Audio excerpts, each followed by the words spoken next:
So then, we've made it to the World Cup and the Premier League hasn't disappointed. I tell you what has though, some of my predictions from the start of the season. How about I update my Premier League predictions based on what I've seen so far and how I see the second half of the Premier League season unfolding. Before we get into this video guys, do make sure to drop a like, do make sure to subscribe, and let's get into my updated Premier League predictions. So then, starting down the bottom and working our way up, this is my bottom three. I'm going for Wolves at the bottom, Southampton in 19th, and Everton in 18th. I've actually gone for all three of the newly promoted sides to survive this year. Let's start at the bottom with Wolves. Scored 8 goals in 15, 10 points from 15. I don't know what's going wrong there. I just don't look at them and get inspired.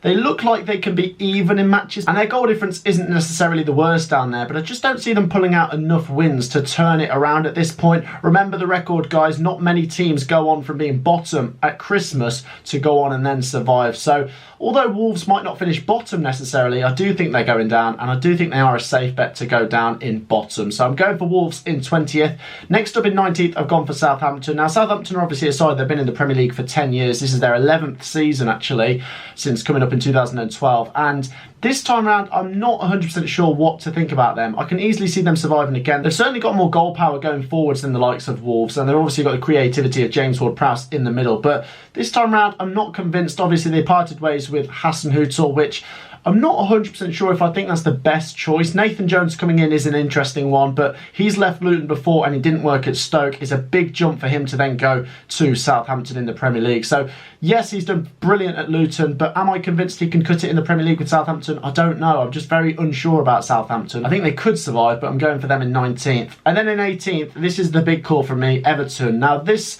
is obviously a big club which shouldn't be in relegation trouble, but they were last year and they did just get over the line, and they could obviously just get over the line this time. Last time round, it was their fans for me that got them over the line. I don't think there's actually much quality when I look at their starting 11. They haven't got the likes of Richarlison this season either. And do I actually rate Frank Lampard as a manager? I'm not sure. I think he's an okay manager, but in this sort of high pressure environment, does he have the minerals to bring Everton through? I suppose he did do it last year, but I'm saying he might not be able to cut it this year. I think the bar's going to be higher to survive in the Premier League this year, maybe 36, 37 points to survive. I think Everton could just fall short of that. So then, moving up the table, next three sides I've gone for are Nottingham Forest, AFC Bournemouth and West Ham United. I'll start with Nottingham Forest, a club who I expected to do quite well this season. They didn't get off to a very good start, but I stood by them staying up at least. And so far in the last few weeks, they seem to be turning it around. Only one defeat in the last 5, notable wins against Liverpool, in the Cup against Spurs, and of course against Crystal Palace most recently. I think what Forest have done recently, which makes me think they should be okay, is they've improved defensively. That's something they needed to do. I know at the start of the season there were so many players coming in, and I can see why people were making the argument they've gone for quantity over quality, but going forwards, Brennan Johnson, Iwanyi, Gibbs-White, and if you can get a good tune out of Lingard, I think Forest could just pull out enough points. I think it's the home form which is crucial, but those fans are certainly passionate, and like I say, it's real desperation for Forest to stay up this year. They've been outside the top flight for 23 years. I think they could be one of those teams that just creep over the line this year. I'm going for Forest to stay up. Next up, AFC Bournemouth. I think Bournemouth have been quite good this season. Went through a little bad run recently, but ended really well with 2 wins over Everton, 1 in the Cup and 1 in the League. That's what they needed to do before that World Cup break. Just break up that horrible run they were going on. And it was convincing against Everton, a 3-0 win. I think going forwards is the strength for Bournemouth, whereas I think defensively it might be for Nottingham Forest. I think with Billing, Anthony, Kiefer Moore and Solanke, they've got enough options there to get enough goals to stay up. And I'm also going for West Ham down there. Not quite in the bottom 5, but this would be really below their standards. West Ham United shouldn't be down here, and there's enough time in the season for them to turn it around and climb away. They were a bit lower, but they don't seem to be zooming up the table as most people thought they would. So the World Cup break could be useful for them to recalibrate and to go again. But maybe a bit of pressure growing there for David Moyes, so West Ham maybe not to have a good season. As we push on into mid-table, I'm going for Crystal Palace, Leeds United and Fulham. Crystal Palace so far have been pretty good. One thing I noticed with them is they're outperforming their XG, so they seem to be pulling in more results than they maybe should be, so that's a good thing for them. Most recent game was a defeat to Nottingham Forest, which wasn't great, but at home they look quite good. I think Vieira certainly proved himself at Palace, and I do think with the likes of Edouard and Wilfried Zaha, they've got enough goal power there to steer clear of trouble this season. Leeds Leeds United next. Leeds United, over the last couple of weeks, I wasn't totally convinced by, and then they started putting out these mad results. And even the defeat to Spurs most recently, I thought they were fantastic. They took the lead 3 times. Obviously, it's not great when you still lose 4-3, but Spurs away was a massive ask, and they've beaten Liverpool away recently. They've just won at home to Bournemouth 4-3 as well. So lots of goals going in each way. Yes, there will be days where they lose 4-3 or when they lost to Fulham 3-2, but if they can keep scoring, they will win games, of course, as well. So Leeds United have a decent season, I think mid-table for them. Next up, I've gone for Fulham. Fulham have been fantastic so far this season. I think they'll probably finish the highest out of the 3 newly promoted teams. Just lost to Manchester United at the time of recording this, and a real frustrating one because I thought they were actually the better team in that game, but they didn't take their chances and Manchester United did pinch it right at the end. So Fulham have pulled out some great results. They're doing really well, on course to stay up.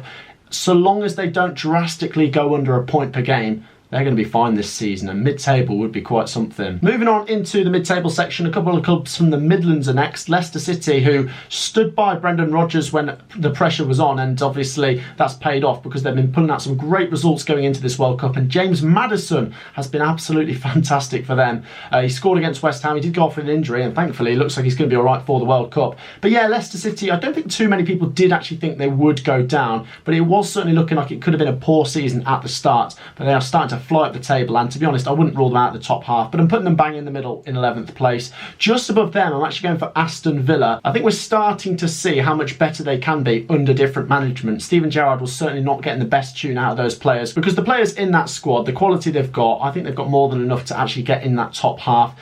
Diego Carlos getting injured is obviously frustrating, but when you look going forwards, you've got Danny Ings, Ollie Watkins and Coutinho and players in the middle, Buendia, that can offer a lot going forwards as well. I think Aston Villa could actually shoot up the table under Unai Emery. I think he's a good manager, and I think getting in that top half would be a start and something to build on, perhaps going into the following season. Next up, I've gone for Brentford. What a fantastic win that was away at Manchester City in the last game before the World Cup. That was truly amazing, and Ivan Toney has really sent a message to Gareth Southgate there with the 2 goals there. I thought they were good value for the win as well. I know against Manchester City there will be periods where Man City are on top, but if you look at the XG for that game, Brentford seemed to be the team that created the more dangerous opportunities. We've already seen at home as well some fantastic results. They beat Manchester United 4-0, they beat Leeds 5-2, so some really, really great results. Yes, there's a couple of inconsistent results. They do seem to be a bit better at home than they are on the road, but that Manchester City win could be a platform for them to build on, and I wouldn't even rule them out of a top 7 finish. Brentford are certainly a club that have been going up in everyone's estimations over the last 5 years, even measuring back to when they were in the Championship. It's good to see Brentford continuing that trend. Next then, the battle for Europe. I'm going for Brighton in 8th place. I think Brighton are what I'd say is the best of the rest. I know usually you've got the top 6, but Newcastle have now made it a top 7, and I think Brighton complete it by now making it a top 8 clubs. Brighton have been fantastic. Even after Graham Potter's gone, they've pulled out some fantastic results. Most recently, they did lose to Aston Villa, but they pulled out some great wins against Arsenal in the Cup, against Chelsea at home, and of course against Wolves away as well. So even though Graham Potter's gone, I think they've got a very good team, very solid foundations. So they're a club I'd say is a safe bet to get in that top 10, and I'm going to say top 8 as well. Just above them, I'm actually going to go for Graham Potter with Chelsea. I think 7th place is now where I'm putting Chelsea. I didn't think I would a few weeks ago, but results haven't been great for them. I didn't expect them to actually get anything against Newcastle, and the defeat to Brighton was not a good one. They obviously drew at home to Manchester United as well and lost at home to Arsenal, so I think they need to come out the traps flying after the World Cup because they don't want to get left behind. This top 7 could be the most competitive it's been in a long time. I could still see Chelsea maybe going on a good run in the Champions League. I do fancy them against Dortmund, but in the Premier League, I'm going to say 7th at the moment. Next up, I'm going to go for Manchester United. Most recently, just beating Fulham. Wasn't a great performance, but it's about the 3 points that matters, and that is what's keeping them in the pursuit for a top 4 finish. I do think under Ten Hag, they look much better already than they did under Solskjaer. I think Ten Hag's definitely drilling into these Manchester United players that he is in charge, whereas under Solskjaer, it almost seemed a bit relaxed and the players did what they want. I think Ten Hag is getting a good tune out of them. The performances aren't quite at the level I thought they would be, but some of the results have been amazing, and that is important. So Manchester United 6th, certainly in the discussion for the top 4. Next up, Liverpool. I can't believe I'm saying Liverpool not in the top 4, but since the start of the season to where we are now, they've not really lived up to what I would have thought. They do seem to be turning a little bit of a corner, but I've already said that once or twice this season, then they go and lose or draw a silly game. So There's certainly imperfections at Liverpool, but I do think Darwin Núñez actually is a pretty good player, and they've obviously got Mohamed Salah and great quality at Liverpool still with that back line. Obviously Trent has been a bit suspect this season, but I see Liverpool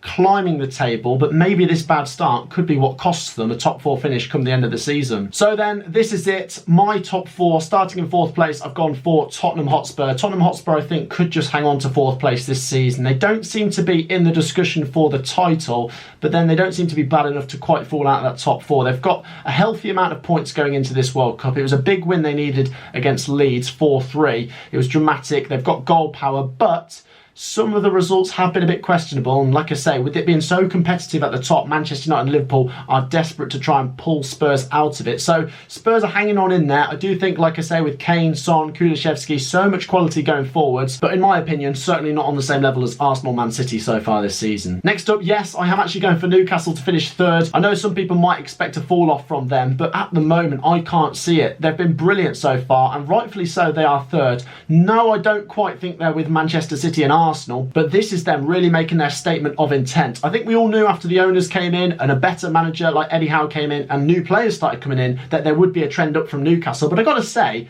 for me, they're certainly way ahead of schedule. I thought they might battle for the top 6. I think they look very good for the top 4. And I'm even going to say 3rd place.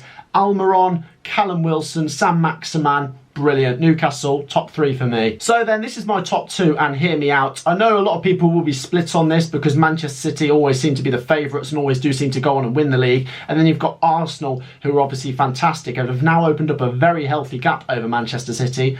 Until that gap gets to 8 or 9 points, or Arsenal stay there going into the final 5 weeks, I think I'm going to stick with Manchester City. Arsenal have been fantastic, and I don't see them finishing below 2nd. I think they're going to definitely get top 2 unless something goes really wrong for them. But with Manchester City's squad power, I still see them pursuing that title. And I know defeats at home to the likes of Brentford won't look good when you're going for a Premier League title, but Manchester City never go invincible. They don't win every game of the season. They always do drop points. It's now about, can Arsenal keep a good run going, because Arsenal have got a 5-point gap, obviously, so long as they don't drop silly points and go on little runs where they don't win, they will stay top. But I do think Manchester City might just crawl past them in February or March, so I think it could be a really good title race. And I think a lot of neutrals, unless they're a Spurs fan, would rather see Arsenal win it. But me being level-headed here, I'm just going to go for Man City while there's still over half of the season to go. So then, guys, that wraps up my updated Premier League table predictions. Get your predictions down below. Do make sure to hit that like button. Obviously, you're entitled to your own predictions, so like I say, get some comments in. Do make sure to subscribe, and we'll see you in the next one. Peace out.